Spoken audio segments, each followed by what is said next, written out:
Hello everyone, welcome to Vats education. बच्चों, अगर आपने इस चैनल को अभी तक सब्सक्राइब नहीं किया है तो प्लीज़ सब्सक्राइब कर लें। Thank you. हमने लास्ट अपने कुछ लेक्चर्स में मैग्नेटिक फोर्स की वैल्यू फाइंड आउट की थी जब कोई मूविंग चार्ज एंटर करता है मैग्नेटिक फील्ड के अंदर, और उसकी डायरेक्शन कैसे फाइंड आउट करते हैं with the help of Fleming left hand rule and right hand palm rule. इसके बारे में डिस्कस किया था और इससे रिलेटेड कुछ न्यूमेरिकल्स डिस्कस किए थे। आज हम स्टार्ट कर रहे हैं motion of A charge particle in a uniform magnetic field, कि जब वो चार्ज पार्टिकल एंटर करता है मैग्नेटिक फील्ड के अंदर तो वो कौन सा पाथ फॉलो करता है। देखो, जब भी कोई चार्ज पार्टिकल एंटर करता है मैग्नेटिक फील्ड के अंदर तो वो मैग्नेटिक फोर्स एक्सपीरियंस करता है F equal to Q V cross B. देखो, यही हमने राइट डाउन किया है। When a charge particle having charge q and velocity v enter in a magnetic field b, it experience a force, ये वाली value. ठीक है, इसे हम कैसे राइट डाउन कर सकते हैं? F equal to Q V B sine theta, where theta is the angle between velocity and magnetic field. और जो डायरेक्शन ऑफ फोर्स है वो परपेंडिकुलर होती है हमेशा किस किस के? वेलोसिटी के एंड मैग्नेटिक फील्ड के। अब देखो, हम फर्स्ट केस डिस्कस कर रहे हैं। अगर वो चार्ज पार्टिकल मूव कर रहा है मैग्नेटिक फील्ड में पैरेलल टू मैग्नेटिक फील्ड और anti parallel to magnetic field, तो उस केस में वो कौन सा पाथ फॉलो करेगा? देखो, हमने पहले भी डिस्कस किया हुआ है, जब भी कोई charge particle parallel to magnetic field move करता है या एंटी पैरेलल मूव करता है तो उसमें मैग्नेटिक फोर्स की वैल्यू क्या होती है? जीरो। देखो, when a charge particle moving parallel और anti parallel to a magnetic field does not experience any force in the magnetic field, because उस केस में क्या हो जाता है? थीटा की वैल्यू क्या हो जाएगी? जीरो। या तो फिर जब एंटी पैरेलल मूव कर रहा है तो थीटा की वैल्यू क्या होगी? 180। तो एफ की वैल्यू क्या आ जाएगी? Sine zero is zero. Force की वैल्यू क्या आ जाएगी यहाँ पे? जीरो। मान लो मैग्नेटिक फील्ड की डायरेक्शन ये है और चार्ज मूव कर रहा है इसी डायरेक्शन में, तो थीटा की वैल्यू जीरो होगी तो फोर्स की वैल्यू भी जीरो होगी। अगर वो इस डायरेक्शन में मूव कर रहा है anti parallel to magnetic field, तो इस वाले केस में बी और वी के बीच में जो एंगल होगा वो 180 डिग्री होगा, तो उस केस में भी फोर्स की वैल्यू क्या होगी? जीरो। मीन्स इस केस में मैग्नेटिक फोर्स की वैल्यू क्या आ रही है? जीरो आ रही है। तो जो आपके पास पाथ होगा वो कैसा रहेगा? Straight line. उस पर कोई फर्क ही नहीं पड़ेगा मैग्नेटिक फोर्स, क्योंकि उस पर कोई मैग्नेटिक फोर्स ही नहीं लग रही है, तो मैग्नेटिक फील्ड उस पर कोई इफेक्ट नहीं करेगा। क्लियर है? तो जो ट्रेजेक्ट्री है वो कैसी रहेगी उसकी? स्ट्रेट लाइन, बिकॉज वो कोई फोर्स फील ही नहीं कर रहा है जब वो मैग्नेटिक फील्ड में एंटर कर रहा है। जब वो कैसे एंटर कर रहा है? पैरेलल और anti parallel to the magnetic field. Clear है आपको ये? ओके, ये वाला केस तो इजी था। देखो, सेकंड केस है आपके पास, जब वो पार्टिकल जो है, जब भी आपके पास वो चार्ज पार्टिकल है वो कैसे मूव कर रहा है? Perpendicular to the magnetic field. ये इंपॉर्टेंट केस है। इस वाले केस में देखो, जो भी आपके पास मैग्नेटिक फोर्स है उसकी वैल्यू क्या हो जाती है? मैक्सिमम होती है, बिकॉज थीटा एंगल कौन सा हो गया इसमें? 90 डिग्री। तो फोर्स की वैल्यू क्या होती है? Q V B sine theta, sine 90, sine 90 की वैल्यू क्या होगी? 1। तो फोर्स की वैल्यू क्या आ जाएगी? Q V B, and this is the maximum force. Maximum force experience करता है कोई भी चार्ज पार्टिकल जब वो मूव करता है perpendicular to the direction of magnetic field. अब ये कौन सा पाथ फॉलो करेगा हम उसके बारे में डिस्कस करते हैं। देखो देखो, जब भी कोई मैग्नेटिक फील्ड जो है अगर परपेंडिकुलर है velocity of A charge particle के, तो वो हमेशा circular motion, circular path follow करता है। वो आपको हमेशा याद रखना है। देखो कैसे, अब हम अच्छे से डिस्कस करेंगे यहाँ पे। आप ये फिगर अच्छे से अंडरस्टैंड करनी है आपने। देखो, अभी in figure magnetic field B directed normally to the paper.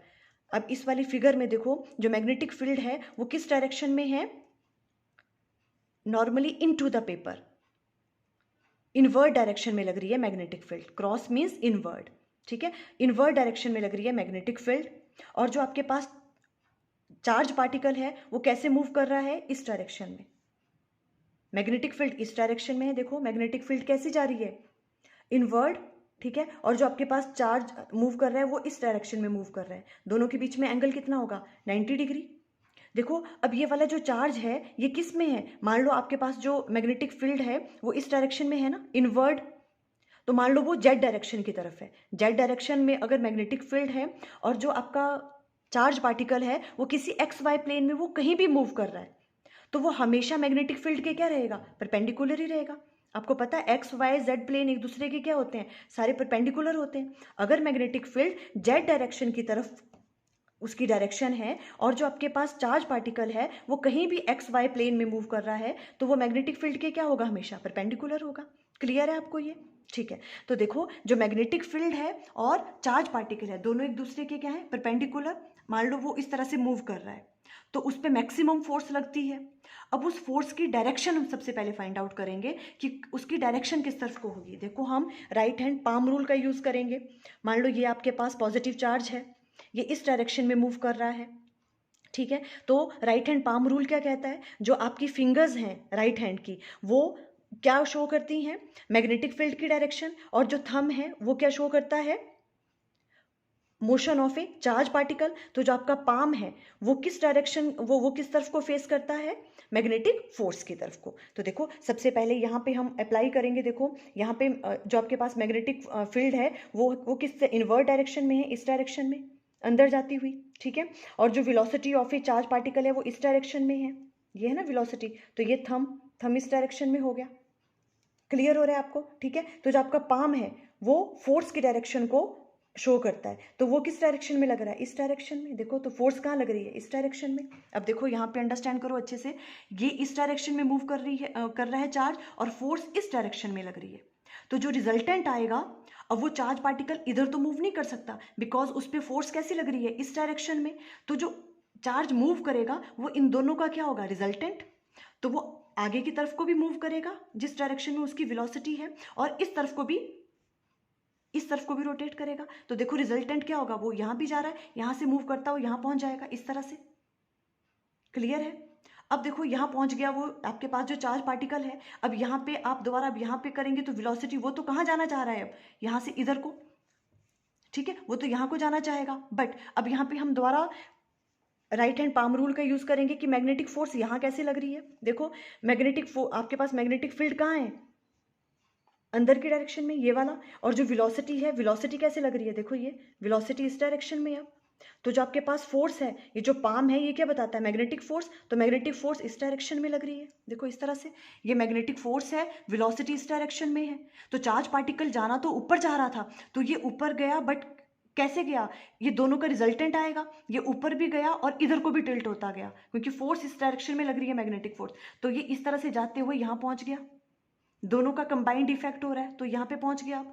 अब इस वाली डायरेक्शन में द्वारा, अब वो कहां मूव करना चाहेगा, इस डायरेक्शन में, वेलोसिटी में। बट आपकी फोर्स किस डायरेक्शन में लगेगी दोबारा, देखो यहां पर भी आप अप्लाई करो। मैग्नेटिक फील्ड अंदर जा रही है और जो आपके पास जो वेलोसिटी है वो इस डायरेक्शन में है। और देखो पाम किस तरफ लग रहा है, आपका जो पाम किस तरफ को फेस कर रहा है, इस डायरेक्शन में। तो ये मैग्नेटिक फोर्स की डायरेक्शन है। तो देखो मैग्नेटिक फोर्स इस डायरेक्शन में, तो यहाँ पर भी इन दोनों का कंबाइंड आएगा, तो ये इस तरफ को मूव, आगे भी मूव करेगा और इधर को भी। तो इस तरह से करते करते ये यहाँ रीच कर जाएगा। तो इस तरह से इसका ये वाला जो पाथ फॉलो करता है, ये कौन सा पाथ फॉलो करता है, ये एक सर्कल बन जाता है। यहाँ पे सर्कुलर पाथ फॉलो करता है ये। कब? जब कोई चार्ज पार्टिकल मूव करता है perpendicular to the direction of magnetic field. आपको क्लियर हुआ ये? देखो इस तरह से, और ये देखो अब एक सर्कल में कंप्लीट कर रहा है इस तरह से। इट मीन्स वहां पे क्या लग रही है, कोई, जब देखो सर्कल में कब मूव करता है, जब कोई सेंट्रीपिटल फोर्स लगती है ना। तो यहाँ पे अब सेंट्रीपिटल फोर्स किसकी वजह से लग रही है, मैग्नेटिक फोर्स की वजह से। क्लियर हो रहा है आपको? ठीक है। अभी देखो ये पिक्चर आपको अच्छे से क्लियर है किस तरह से ये एक सर्कुलर पाथ इसने फॉलो किया। देखो फटाफट से अगर मैं यहाँ पे आपको एक बार दोबारा अगर अंडरस्टैंड करवा दूं, अगर ये पिक्चर देखो इस तरह से हम कर रहे थे, ये आपकी क्या लग रही है, देखो मैग्नेटिक फील्ड इस डायरेक्शन में है, मैग्नेटिक फील्ड की डायरेक्शन है inward the plane of paper. आप या तो इसको z डायरेक्शन मान लो, इस डायरेक्शन में लग रही है मैग्नेटिक फील्ड। मान लो आपके पास जो चार्ज है, ठीक है, q चार्ज, ये किस तरफ को मूव कर रहा है, ये इस डायरेक्शन में मूव कर रहा था, इसकी जो वेलोसिटी वो इस डायरेक्शन में है। पर हमने यहाँ पर क्या किया, हमने देखो right hand palm rule use किया, मैग्नेटिक फील्ड की डायरेक्शन इधर, वेलोसिटी की डायरेक्शन इधर, फोर्स लगेगी इस डायरेक्शन में, तो ये लग रही है यहाँ पे फोर्स, ठीक है। तो ये इधर से इधर तो जाएगा ही, पर इन दोनों का कंबाइंड इफेक्ट आएगा तो ये ऐसे मूव करेगा। क्लियर हो गया। यहाँ हमने दोबारा से फिर राइट हैंड पाम रूल लगाना है, ठीक है। तो इस केस में भी क्या होगा, वेलोसिटी इधर को होगी और जो फोर्स है वो इस डायरेक्शन में आएगी, आप यूज करना, ठीक है। तो देखो ये ऐसे इन दोनों का कंबाइंड इफेक्ट आएगा, तो ये ऊपर तो जाएगा ही पर थोड़ा सा अंदर भी आएगा इस तरह से, ठीक है। इस वाले केस में भी यही होगा, फिर ये ऐसे करते करते करते यहाँ पे अगेन यहाँ रीच कर जाएगा। क्लियर हो गया। इस तरह से ये कौन सा पाथ फॉलो करता है, सर्कुलर पाथ फॉलो करता है। आई थिंक आपको क्लियर हो गया। ओके तो अब हमने क्या कहा कि देखो ये एक सर्कल की फॉर्म में बन गया, तो इसका मतलब यहाँ पे क्या लग रही है, सेंट्रीपिटल फोर्स। और सेंट्रीपिटल फोर्स कौन प्रोवाइड कर रहा है, सेंट्रीपिटल फोर्स कौन प्रोवाइड कर रहा है यहाँ पे, मैग्नेटिक फोर्स, ठीक है। तो हम राइट, और देखो जो ट्रेजेक्ट्री है वो क्या होगी यहाँ पे, सर्कल। अब देखो हम यहाँ पे राइट डाउन कर सकते हैं, जो आपके पास मैग्नेटिक फोर्स है, magnetic force provides, magnetic force provides the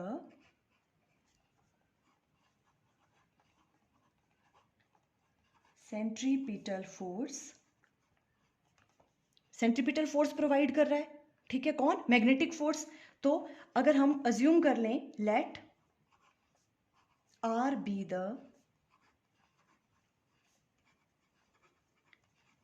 radius of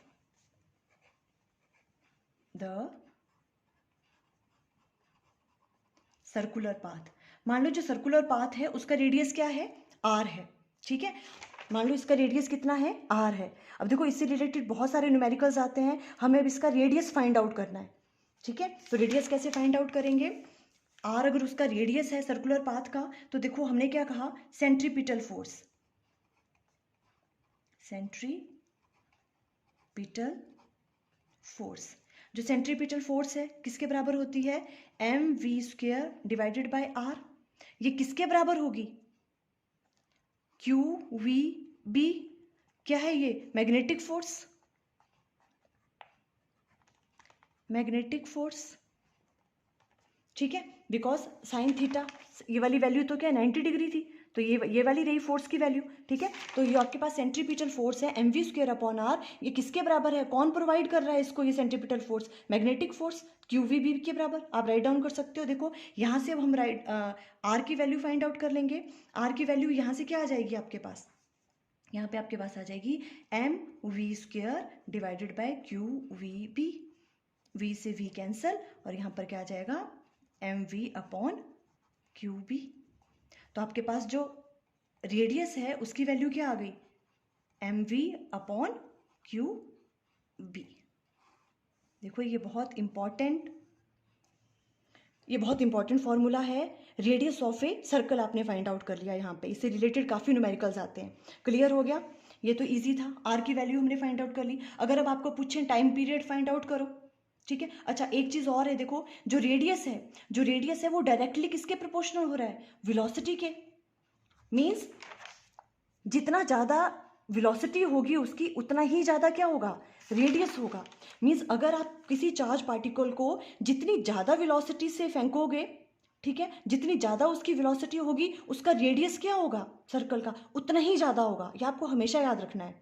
और अगर कम वेलोसिटी से आप उस चार्ज को मूव करवा रहे हो तो जो उसका रेडियस होगा वो भी क्या होगा, छोटा होगा। क्लियर हो गया। Means R is directly proportional to V. जितनी ज़्यादा वेलोसिटी होगी उसकी, उतना ही ज़्यादा क्या बनेगा, उसका रेडियस बनेगा, उतना ही बड़ा वो सर्कल बनाएगा। क्लियर हो गया। ओके अगर अब हम टाइम पीरियड की बात करें, टाइम पीरियड फाइंड आउट करना है हमें, तो देखो टाइम पीरियड की वैल्यू क्या होगी, टी इक्वल टू किसके बराबर होता है, डिस्टेंस डिवाइडेड बाय स्पीड,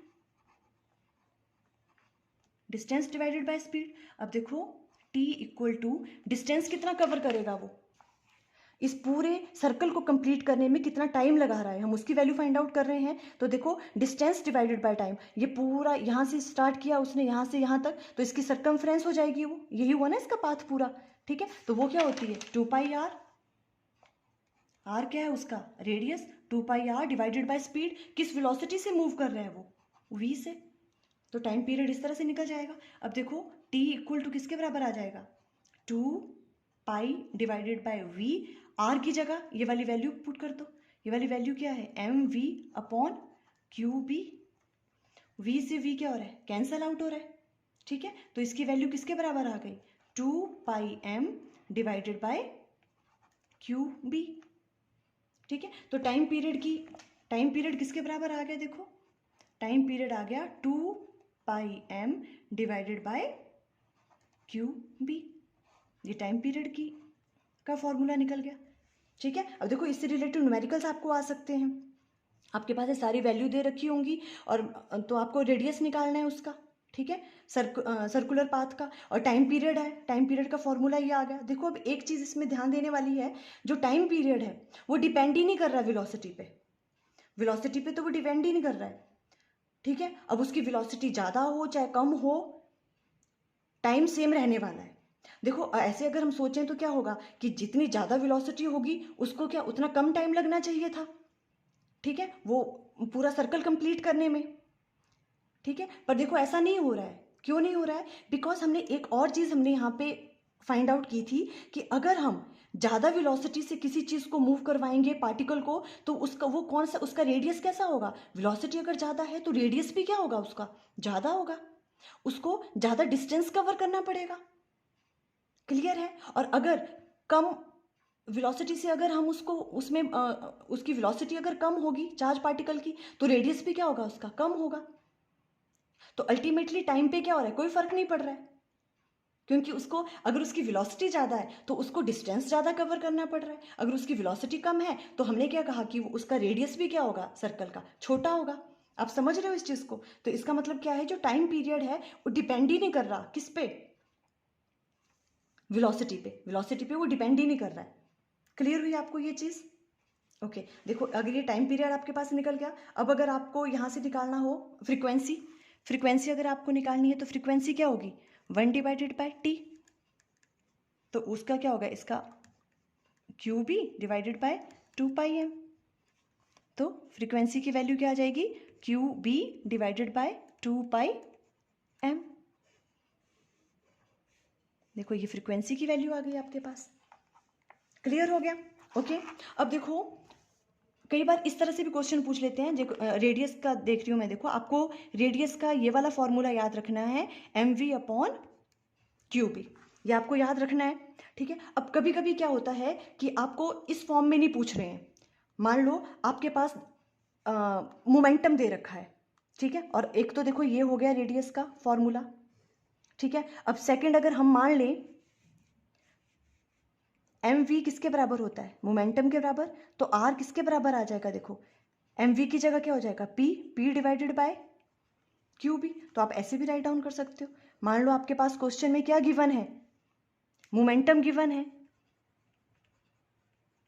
ये मोमेंटम है अगर, ठीक है, तो आप इस तरह से फॉर्मूला लगा के फाइंड आउट कर सकते हो। मान लो आपके पास मास और वेलोसिटी की वैल्यू नहीं गिवन है और मोमेंटम की वैल्यू गिवन है, तो आप ये वाला फॉर्मूला यूज कर सकते हो, ठीक है। अब कुछ कुछ क्वेश्चंस में आपको काइनेटिक एनर्जी गिवन है, मान लो अगर आपको काइनेटिक एनर्जी गिवन है तो आप कैसे फाइंड आउट करोगे, देखो रेडियस का फॉर्मूला, मैं इसलिए ये बता रही हूँ क्योंकि इससे रिलेटेड काफ़ी न्यूमेरिकल्स आते हैं, ठीक है। अभी देखो अगर आपको पता है काइनेटिक एनर्जी किसके बराबर होती है, half M V square, clear है।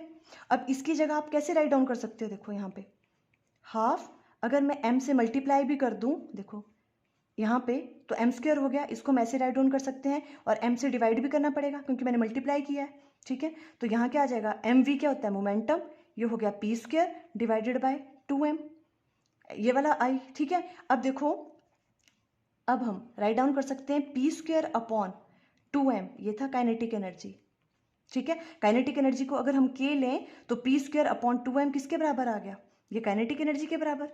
यहाँ से पी स्क्वायर की वैल्यू क्या आ जाएगी 2m के इज ए काइनेटिक एनर्जी, और यहाँ से p की वैल्यू क्या आ जाएगी 2m के अंडर रूट। आप राइट डाउन कर सकते हो ऐसे, क्लियर है, ओके। अब इस वाली चीज को कहाँ पुट कर देंगे, यहाँ पे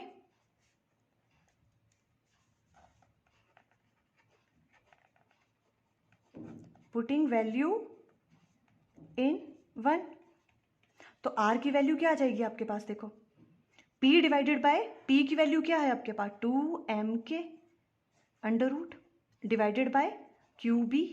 देखो एक ये वाला फॉर्मूला भी बन गया। हो सकता है आपके पास क्वेश्चन में काइनेटिक एनर्जी गिवन है, अगर काइनेटिक एनर्जी गिवन है और रेडियस आपको फाइंड आउट करना है, बाकी चीज़ें आपको गिवन है, तो आप ये वाला फॉर्मूला यूज़ करोगे। क्लियर है? इस तरह से देखो, आपको बस ये वाला फॉर्मूला याद रखना है, ये चीज़ें तो आप खुद भी डिराइव कर सकते हो। क्लियर है? देखो आज हमने 2 केसेस डिस्कस किए और हमने कहा कि अगर कोई चार्ज पार्टिकल पैरेलल और एंटी पैरेलल मूव कर रहा है मैग्नेटिक फील्ड के, तो उसकी ट्रेजेक्ट्री क्या होती है? स्ट्रेट लाइन रहती है, उस पर कोई फोर्स नहीं लगती। और अगर वो चार्ज पार्टिकल परपेंडिकुलर मूव कर रहा है मैग्नेटिक फील्ड के, तो वो सर्कुलर पाथ फॉलो करता है। और उसमें हमने रेडियस की वैल्यू फाइंड आउट की, टाइम पीरियड की वैल्यू फाइंड आउट की। आई थिंक आपको क्लियर हो गया। Okay, thank you.